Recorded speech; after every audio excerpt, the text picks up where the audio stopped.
saudara kita yang terbaring di rumah sakit. Hari ini sayup-sayup suara azan dari masjid rumah sakit masuk ke telinganya.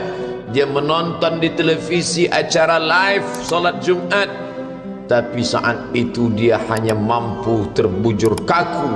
Ruhnya masih ada dalam jasad. Anaknya tidak bisa berada di sampingnya karena security tidak mengizinkan keluarga berada di dalam ruang ICU. Dia duduk di dalam. Suara terdengar, azan bersahutan, hayya 'alas salah, mari salat, hayya 'alal falah, mari menuju kemenangan. Dia hanya bisa meneteskan air mata. Kenapa? Kalau dulu dia waktu sehat sempat beribadah, penyesalannya tidak terlalu banyak. Tapi kalau di saat sehat walafiat tak sempat untuk menempelkan kening ke lantai, tak sempat melangkahkan kaki ke rumah Allah, tak sempat mendengarkan khutbah, maka tak ada duka di atas duka. Air mata yang meleleh tak dapat mengembalikan masa lalu. Lan tarji'al ayyamul lati madat, yang lalu tak dapat diulang kembali. Air mata darah menangis. Yang sakit tak akan sembuh, yang mati tak akan hidup. Penyesalan selalu datang di akhir perbuatan. Belum pernah orang menyesal sebelum perbuatan berlalu. Selalu penyesalan di akhir. Di saat itu penyesalan tak lagi bermakna. Apa kata mereka ketika melihat azab Allah? Rabbana, hai Tuhan kami, ya Rabb kami, absarna, mata kami sudah melihat azab, wa sami'na, telinga kami sudah mendengar suara tangisan, teriakan, pekikan di dalam neraka. Farji'na, kembalikan kami lagi ke dunia, na'mal salihah, kami ingin beramal saleh, inna muqinun, kami yakin seyakin-yakinnya. Tapi saat itu penyesalan tak lagi bermakna, karena dunia tak mungkin utuh semula, karena sudah menjadi sunnatullah yang lampau tak akan kembali. Idza sama'un fatarat, langit terbelah, wa idzal kawakibun tasarat, planet-planet bertabrakan, wa idzal biharu fujirat, lautan diledakkan, diletupkan, wa idzal quburu bu'sirat, semua yang dikubur dibangkitkan. Alimat nafsum ma qaddamat wa akharat, disitulah orang baru sadar apa yang dulu pernah aku lakukan. Wa qadimna ila ma'amilu min amalin, semua amal mereka kami tunjukkan, kami datangkan. Ini amalmu, ini infakmu, ini wakafmu, ini sedekahmu, ini salawatmu, ini bacaan Qur'anmu, ini zikirmu. Tersenyum mata melihat amal. Faman ya'mal mithqala dzarratin khairan yarah. Tapi jangan lupa, apakah yang dosa-dosa itu dilupakan begitu saja? Yang buruk pun akan nampak juga. Faman ya'mal mithqala dzarratin syarran, sebesar ujung rambut, sebesar telapak kaki semut yang hitam, di atas batu yang hitam, di tengah malam yang kelam, di dalam samudra yang gelap, akan ditampakkan juga pada hari itu. Yauma tublas sarair, segala rahasia ditunjukkan, dan mata akan melihat dengan penglihatan yang nyata. Mulut tidak lagi bisa menjawab. Al-yawma nakhtimu ala afwahihim, hari itu mulut kami kunci, karena mulut itu yang dulu pandai mencari-cari alasan, bersilat lidah, maka hari itu lidah dikunci. Wa tukallimuna aydihim, tangan mereka kami buat bicara. Wa tashhadu arjuluhum, kaki bersaksi. Apa yang akan dibicarakan tangan, apa yang akan dipersaksikan kaki? Bima kanu yaksibun, semua yang pernah dilakukan di masa yang lalu. Berapa atasanmu sanggup memberi gaji sehingga begitu enteng kau tinggalkan solatmu? Apa yang dijanjikan istrimu sehingga begitu enteng kau berikan yang haram, hanya rayuan sesaat, padahal dia pun akan meninggalkanmu sebelum masa tua tiba? Apa yang dijanjikan anak-anakmu? Ayah, kami akan menjagamu di hari tuamu nanti, maka berikan kami yang kami inginkan, belikan kami rumah yang besar, belikan kami kendaraan yang mewah, nanti setelah hari tua kami akan menjagamu, kata mereka. Tapi setelah kita tua, dosa-dosa begitu banyak terkumpul, mereka pun meninggalkan kita di panti jompo yang penuh dengan kesunyian, hening, sepi. Suara cucu tak terdengar menangis, karena mereka pun malu mengakui kita sebagai orang tua. Suapkanlah yang haram ke mulut mereka, berikanlah yang batil ke dalam perut mereka. Itu hanya akan menjadi azab di dunia sebelum hari kiamat tiba. Ish masyita, hiduplah sesuka hatimu. Ish masyita, apa yang mau kau makan, makanlah. Apa yang akan kau bekerjakan, kerjakanlah. Fa innaka mayyit, tapi ingat, kau akan menjadi mayat, kau akan mati. Semua akan diminta pertanggungjawaban di hadapan Allah Subhanahu wa ta'ala. Hari ini orang boleh tertawa, hari ini orang boleh merasa dunia dia yang punya, tapi sampai masanya yang hijau akan berubah menguning, yang kuning akan mati, yang mati akan menjadi debu, yang debu ditiup angin hampa tak bermakna. Lalu apa yang akan dibawa menghadap Allah Subhanahu wa ta'ala? Amal saleh.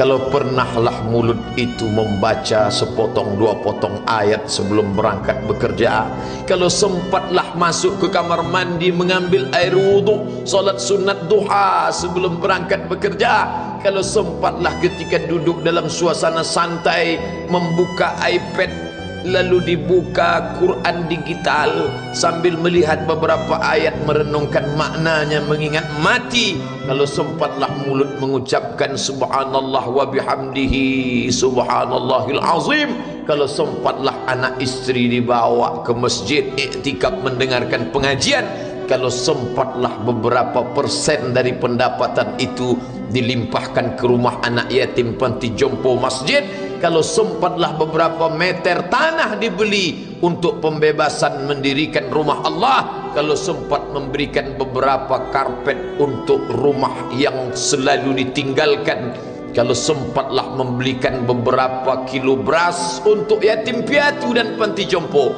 itu yang akan menolong di hadapan Allah.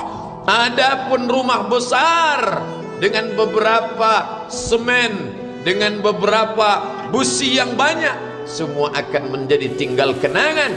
Mereka akan menjual, membagi-baginya. Tanah yang dulu harganya semeter 100.000 sekarang sudah menjadi 5 juta. Mereka akan bagi-bagi itu semua kepada ahli waris.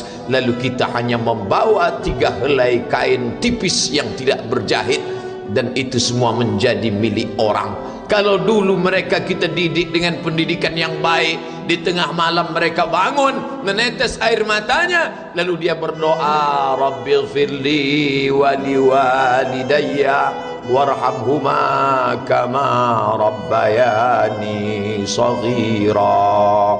Seperti tetesan embun di tengah gurun Sahara yang panas.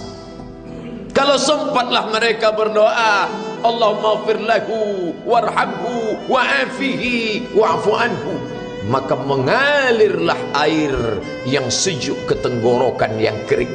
Kalau sempatlah mereka membeli makanan, diundangnya anak yatim, diusapnya kepala, ya Allah, terimalah sedekahku ini untuk almarhum ayahku, almarhumah bundaku.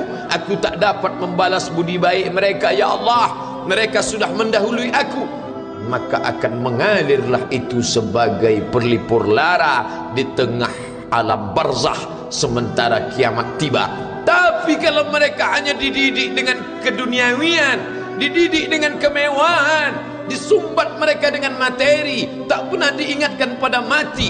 Ketika kita mati, mereka pun juga akan mati perasaan ingatannya. Paling celaka lagi, mereka mengingat kita dengan mengantarkan bunga, mereka mengingat kita dengan pakaian hitam, mereka mengingat kita dengan suara musik, mereka mengingat kita dengan memajang foto kita besar-besar di dalam rumah. Dan itu hanya menjadi penghalang rahmat Allah turun, tidak berkesan sedikit pun. Mereka sedang menyangka kalau dinyanyikanlah lagu kesenangan kita, terobat rindu hatinya. Kalau dipajangnya foto kita, dilingkarkannya karangan bunga, puas rindunya. Padahal itu tidak membuat berpengaruh apapun kepada kita di alam barzakh. Maka sayang, buatlah sayang yang mengingatkan sesudah mati. Kalau rindu, buatlah kerinduan yang membuat dia akan tetap mengalir sebagai satu amal sesudah kematian. Idza matal insan, kalau manusia mati, inqata'a. Dulu rajin membaca Quran, berhenti. Dulu rajin salat tahajud, berhenti. Dulu rajin menghatamkan segala yang baik-baik, berhenti. Tapi ada yang tetap mengalir. Di antara yang mengalir itu adalah sedekatun jariyah. Sempat membelikan beberapa bungkus nasi. Nampak orang tua di panti jompo menyuap nasi itu, menggeletar tangan mereka karena usia lanjut, menetes air mata. Kita bukan sedang melihat orang tua, kita bukan sedang melihat orang lain. Saat itu kita sedang melihat potret diri kita 30 tahun yang akan datang. Di mana aku 30 tahun akan datang? Surga, kenikmatan yang luar biasa, tapi dia tidak akan dimasuki oleh orang yang biasa-biasa. Solat biasa, baca Quran biasa, zikir biasa, untuk mendapatkan yang luar biasa. Maka itu bukan perimbangan ibadah yang fair. Hanya dengan solat wajib biasa, hanya dengan baca Quran biasa, hanya dengan zikir biasa, hanya dengan sedekah biasa, berharap akan masuk ke dalam surga yang luar biasa, maka sungguh bukan suatu perimbangan perniagaan yang seimbang antara makhluk dengan Khalik Allah Subhanahu wa ta'ala. Khutbah Jumat ini kembali mengingat kita, mengajak merenung bersama. Kita ini mau kemana? Di sini untuk apa? Yang kita bawa menghadap Allah itu apa? Apakah nama, jabatan, kebesaran, harta benda ikut menghadap Allah? Tidak. Dia akan tinggal menjadi puing-puing kenangan. Yang akan dibawa adalah amal saleh. Makanya kita selalu berdoa selesai wudu, Allahumma ja'alni minat tawabin waj'alni minal mutatahhirin. Ditutup dengan waj'alni min ibadikas salihin. Karena orang yang soleh lah yang selamat dari kerugian, yang lain rugi. Innal insan, semua manusia lafi khusrin, rugi. Yang kaya rugi, yang punya kuasa rugi, yang ganteng rugi, yang punya anak rugi, yang punya istri rugi. Tapi ada yang beruntung, illallazina amanu, kecuali yang beriman, wa amilus salihati, dan beramal saleh. Itulah orang yang beruntung, karena dia akan hidup dalam kehidupan yang kekal abadi, membawa iman dan amal salehnya. Kalau sampai hari ini masih bersemayam di dalam diri kita, mari kita jaga dan kita berharap kepada Allah husnuzan. Allah menutup usia kita ini dengan husnul khatimah. Ketika itulah malaikat datang memanggil, menyambut, ya ayyatuhan nafsul mutmainnah, wahai jiwa yang tenang, irji'i ila rabbiki, kembalilah engkau kepada Tuhan Rabbmu, radiyatan mardiyah, engkau ridha kepada Allah, Allah pun ridha menerima engkau sebagai hambanya. Fadkhuli fi ibadi, masuklah engkau ke dalam golongan hambaku. Wadkhuli jannati, masuklah engkau ke dalam surgaku. Saat itu ruh keluar dari badan seperti tetesan air di hujung daun yang lembut menetes.